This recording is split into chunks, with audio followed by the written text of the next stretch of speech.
Halo, assalamualaikum semuanya. Hari ini saya lagi ada di Beito dan hari ini kita mau ke PCC atau Parent Child Center yang ada di Beito.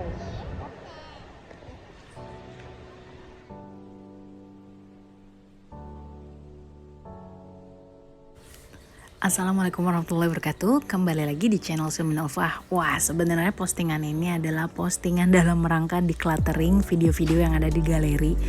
Karena nggak terasa video di galeri udah sekitar 3 ribuan, itu pun yang udah di declutter. Dan ini adalah footage video yang mungkin sekitar hampir 2 tahunan lalu saya ambil. Rencananya sih buat posting ya, tapi ya namanya procrastination alias menunda-nunda, akhirnya baru sempat diposting sekarang. Dan sebenarnya sih lebih mau ngasih lihat aja ini tour gitu ya di Parent Child Center yang ada di Beito. Beito itu adalah salah satu tempat di jalur merah MRT. Jadi kalau kalian itu naik MRT itu jalan sekitar 150-an meter untuk sampai ke tempat ini. Tempatnya cukup luas dan dia ada 2 lantai. Di lantai satunya itu ada area yang untuk motor kasar ya, jadi kayak nanti kalian juga bisa lihat di dalam video ini. Cuma menariknya adalah ketika saya membuka footage ini, ternyata nggak terasa anak-anak itu tumbuhnya itu lumayan pesat banget, entah dari secara fisik ataupun dari cara mereka bermain dan juga dari cara mereka menuju ke tempat ini gitu. Jadi dari persiapannya, anak-anak tuh yang dulunya mungkin secara sosial kalau ada temennya itu kayak malu-malu, cenderung kayak tidak mau bermain bersama, dan yang sekarang kalau misalkan ketemu sama temennya itu dia excited dan dia itu akan selalu bercerita tentang teman-temannya yang ada di sini. Jadi sekalian aja ya, video ini bakalan nyeritain proses homeschooling ala saya. Jadi saya bukan expert ya, justru sebetulnya sekarang lagi malah fase yang mempertanyakan bisa nggak ya anak-anakku nanti tercukupi stimulasinya untuk kebutuhan pendidikan mereka. Tapi setelah menimbang-nimbang dan juga mendapatkan penguatan dari komunitas homeschooling yang ada di beberapa tempat yang saya ikuti, akhirnya insya Allah nih bismillah anak-anak bakalan homeschooling untuk saat ini. Jadi teman-teman yang mungkin sedang menjalankan homeschooling juga nih bisa ya komen di bawah untuk sharing-sharing ceritanya, soalnya beneran rasa galaunya itu mulai berasa banget di saat teman-teman seangkatannya Duha itu udah mulai pada masuk sekolah, ada yang TK kayak gitu. Ya begitulah. Nah, balik lagi ke PCC Beito. Jadi Parent Child Center sendiri itu adalah sebuah fasilitas publik yang disediakan oleh pemerintah di Taiwan untuk para orang tua yang memiliki anak 0 sampai 5 tahun. Fasilitas ini gratis, tis banget, yang kayak modelnya mungkin Air Petra ya kalau di Jakarta itu. Cuma ini tuh indoor. Cocok banget buat kalian misalkan main di saat cuaca ekstrim. Smart juga sih, maksudnya di sini tuh mereka juga nyesuaiin sama kondisi Taiwan yang emang ada 4 musim, yang memang musimnya itu cenderung ekstrim. Kalau misalkan panas ya panas banget, kalau dingin ya dingin banget, karena kan humidity-nya tuh tinggi ya, alias kelembapannya tuh tinggi. Jadi serba ekstrim lah ngerasanya. Kalau misalkan baru-baru datang tuh pasti kaget banget sama cuaca di Taiwan. Nah, ini tempatnya cukup lengkap ya, PCC yang di Beito tuh ada tempat untuk artnya, itu paling depan. Itu artnya juga banyak, ada bermain dengan bayangan, ada juga reading corner, dan itu bahkan ada buku-buku yang berbraille ya untuk orang-orang yang tunanetra. Juga di sini tuh ada anak untuk usia 0 sampai 2 tahun, ada section akuariumnya, ada permainan balok-balok kayu yang untuk stimulasi kognitifnya juga di sini banyak, ada alat-alat musiknya untuk anak-anak. Pas baca-baca untuk kenapa dibikin Parent Child Center ini adalah salah satunya untuk meningkatkan motivasi para orang tua untuk punya anak di Taiwan, karena birth rate-nya atau tingkat kelahiran di Taiwan itu bisa dibilang sangat-sangat kecil ya, mungkin hanya sekitar 1% bahkan kurang. Bahkan kalau nggak salah itu makin menurun gitu untuk orang-orang Taiwan tuh pada punya anak. Jadi pemerintahnya itu encourage masyarakatnya untuk membantu mereka dengan menyediakan fasilitas ramah anak seperti ini gitu. Lagian juga kan kalau di Taiwan tuh kan rata-rata gedung-gedung ya, apalagi di Taipei. Jadi tempat ini tuh kayak oase aja gitu. Jadi dia tiap distrik tuh ada. Kadang kalau misalkan lagi capek, lagi marah, itu suka lupa kalau dulu tuh kita udah ngelewatin masa-masa yang sebetulnya lebih sulit daripada masa sekarang gitu. Jadi ya dengan membuat video ini saya jadi sadar bahwa ayo gak apa-apa kalau misalkan kayak ngerasa gagal, ngerasa salah, ya udah kita tuh sebetulnya nggak mulai dari nol terus kok, kita cuma kayak lagi naik tangga tapi mungkin kita kayak stuck aja gitu ngerasanya. Jadi ya nggak apa-apa, lanjutin aja step by step. Jadi nggak usah pilih tangga yang kelihatannya keren, yang curam, yang kayak cepet nyampe ke atas gitu. Kita coba pakai yang sesuai sama kapasitas kita aja gitu sebagai orang tua. Jadi orang tua itu nggak gampang, dan kita juga nggak bisa, makin belajar aja sih kalau misalkan kita tuh nggak bisa ngejudge keputusan tiap orang. Sebetulnya perasaan ini tuh muncul ketika kita ketemu sama berbagai jenis orang tua gitu. Jadi cara-cara mereka, prioritas-prioritas mereka yang kita bisa lihat dari luar gitu. Kita sebetulnya pasti yakin deh mereka itu pasti akan memberikan yang terbaik buat anaknya. Cuma memang jalan atau cara atau metodenya itu pasti berbeda-beda. Kadang penguatan yang kayak gini tuh sebetulnya emang reminder buat diri sendiri kalau gak usah ngerasa ketinggalan, toh kita sebetulnya gak lagi bersaing gitu. Kita tuh tinggal ya udah jalanin apa yang emang kita bisa kerjain, yang menurut kita itu sesuai sama value yang kita pegang dalam hidup ini, dan gak usah cemas. Kadang kita tuh emang suka dihantui sama rasa-rasa kecemasan yang kalau misalkan gue udah cukup baik belum ya jadi orang tua, gue kurang gak ya ngasih stimulasi buat mereka kayak gitu. Itu pasti ada banget, apalagi kalau misalkan kita mulai membandingkan anak kita dengan pencapaian anak orang lain, itu pasti akan berasa. Tapi kalau misalkan dipikir-pikir, kita sendiri pasti gak mau kan dibandingin sama orang tua lain. Misalkan anak kita suatu hari bilang, mama kayak mama yang itu dong, atau umi kayak umi yang itu dong gitu, pasti kita gak mau. Sama juga kayak misalkan anak-anak, mereka itu pribadi yang unik, mereka itu lahir dari orang tua seperti kita, berarti Allah itu menitipkannya sama kita. Allah itu percaya sama kita kalau misalkan anak-anak kita itu dididiknya sama kita kayak gitu. Jadi melo sendiri sih ngelihat perkembangan anak yang sekarang. Duha ini udah 5 tahun, dulu ini baru sekitar mungkin 3 tahunan, dan ini Lupna baru mau 2 tahunan, baru setahunan kayaknya dia baru bisa jalan. Sekarang udah 3 tahun. Kayak waktu bener-bener cepet banget berjalan kayak gitu. Dan ternyata bisa ya gitu. Alhamdulillah Allah berikan kemudahan untuk menjelajahi Taiwan gitu ya.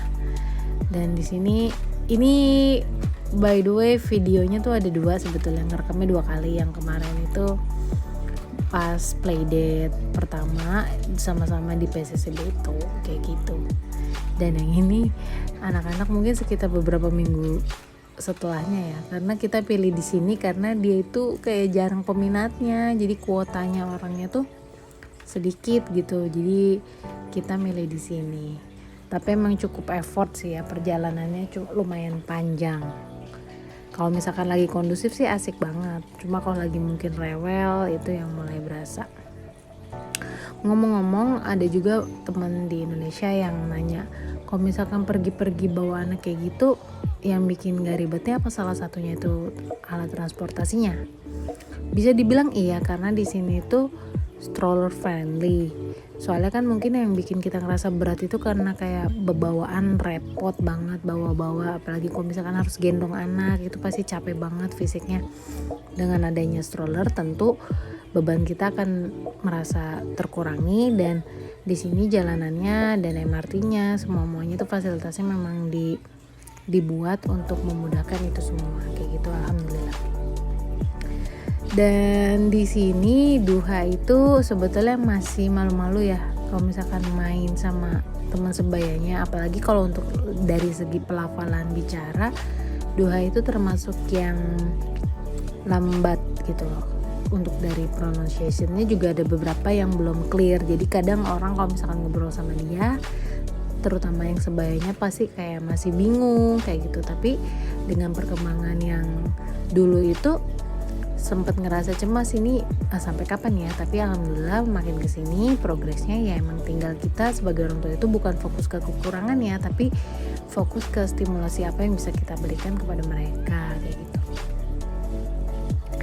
Ini bakalan jadi jurnal terpanjang sih. Biasanya kalau misalkan bikin video kayak gini tuh aku bakalan cepet-cepetin dan fokus kepada isi informatifnya, tapi karena berhubung beberapa waktu belakangan itu udah lama banget gak ngejurnal lagi, pengen dedikasiin vlog ini sebagai bahan refleksi saya, terus juga mungkin ngajak ngobrol teman-teman yang mungkin sekarang lagi ngerasain hal yang sama sebagai orang tua kayak gitu. Pengen nyemangatin, pengen meluk online dengan adanya video ini, bahwa sebetulnya kita tuh udah cukup kok gitu. Meskipun dengan cukup itu bukan berarti kita berhenti belajar, tapi cukupnya itu kita tidak perlu menjadi orang lain gitu. Kita hanya perlu menjadi diri kita sendiri. Kita hanya perlu menghargai apa yang sudah kita miliki gitu. Kita hanya perlu memulai dari yang ada, tidak perlu terlalu mengada-ngada kayak gitu. Jadi anak kita yang seperti ini kita terima dengan lapang hati, dengan kebersyukuran, dengan kesabaran. Ya insya Allah nanti Allah bantu kita untuk membimbing mereka untuk menjadi yang pribadi yang berakhlak mulia gitu. Terus ngomong-ngomong tentang sekolah, buat teman-teman yang nyekolahin anak di usia dini, kira-kira motivasinya tuh lebih ke arah apa gitu. Untuk dari segi value-nya pengen denger ya, kalau misalkan ada teman-teman yang mau cerita di kolom komentar.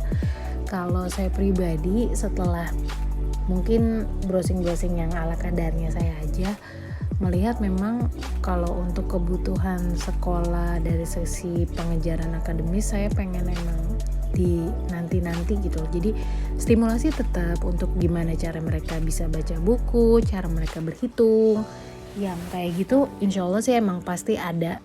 Tapi mungkin caranya bukan dengan cara drilling, bukan cara-cara yang dia didudukin kayak gitu, yang masih usia 5 tahun menurut saya sih masih dini gitu.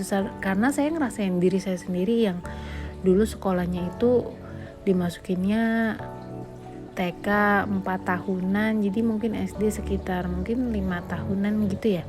Dan ngerasa kayak blank aja gitu, waktu itu ngerasa belum siap gitu. Jadi masih merasa apakah hidup itu sesulit ini gitu.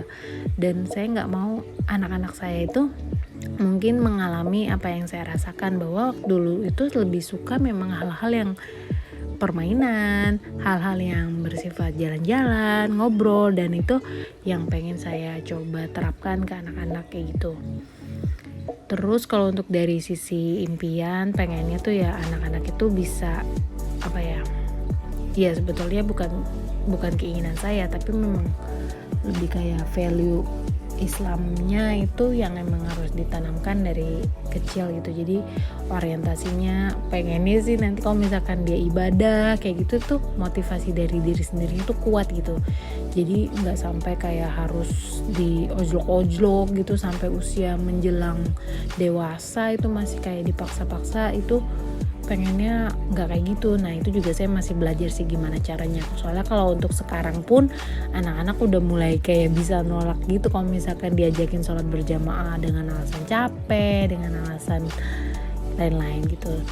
Duha sendiri untuk kewajiban kayak sholat mungkin akan lebih distrikin itu usia 7 tahun. Sekarang itu memang masih membangun, dan emang bener-bener tuh yang namanya memberikan teladan itu adalah yang dibutuhkan untuk usia-usia dini gitu.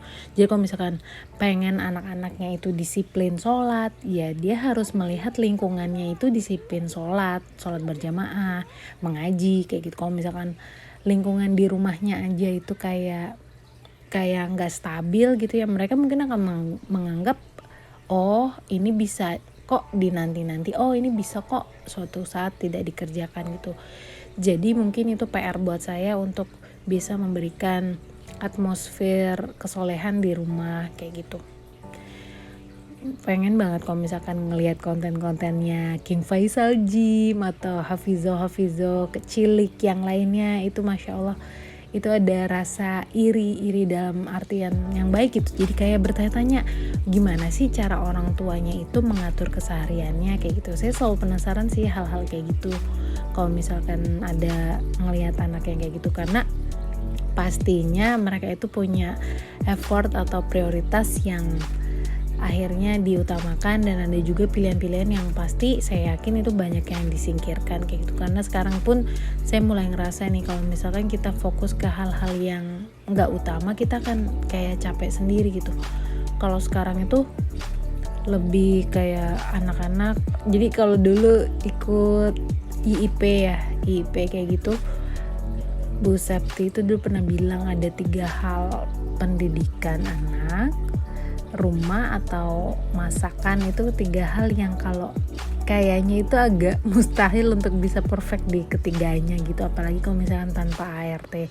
Jadi memang harus ada yang dikorbankan dan ekspektasinya diturunkan, dan kayaknya emang kita nggak bisa ngorbanin yang masalah pendidikan anak atau pengasuhan anak. Jadi memang kalau misalkan beberes kita kayak pengen rumahnya selalu tampil perfect gitu, mungkin kan butuh waktu yang seharian itu mungkin butuh waktu yang agak lama ya. Kalau misalkan deep clean itu, atau misalkan di dapurnya kegiatan penyediaan makanannya itu sebenarnya kan esensinya itu kan menyediakan makanan yang halal, thayyib, yang memenuhi kebutuhan nutrisi mereka sesuai isi piringku kayak gitu kan. Tapi jangan sampai kayak blur nih niatnya, yang akhirnya bisa makan waktu, makan energi, dan akhirnya mengabaikan tugas utama sebagai pendidik anak di rumah kayak gitu.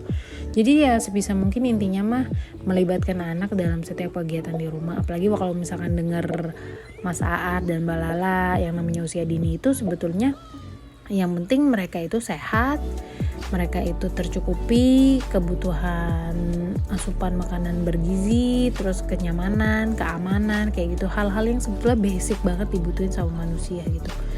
Jadi ya kita relax, iya, tegas tapi santuy kayak gitu. Gimana caranya supaya bisa kayak gitu? Gak terasa banget ini udah 17 menit ngoceh. Tapi ternyata seru juga sih ngobrol ngalor ngidul kayak gini. Semoga sambil dengerin, sambil juga mungkin nontonin tour video PCC ini bisa memberikan sedikit manfaat buat teman-teman semua. Dan sampai ketemu ya. Semoga insya Allah kedepannya ada video-video lain yang baru. Assalamualaikum warahmatullahi wabarakatuh.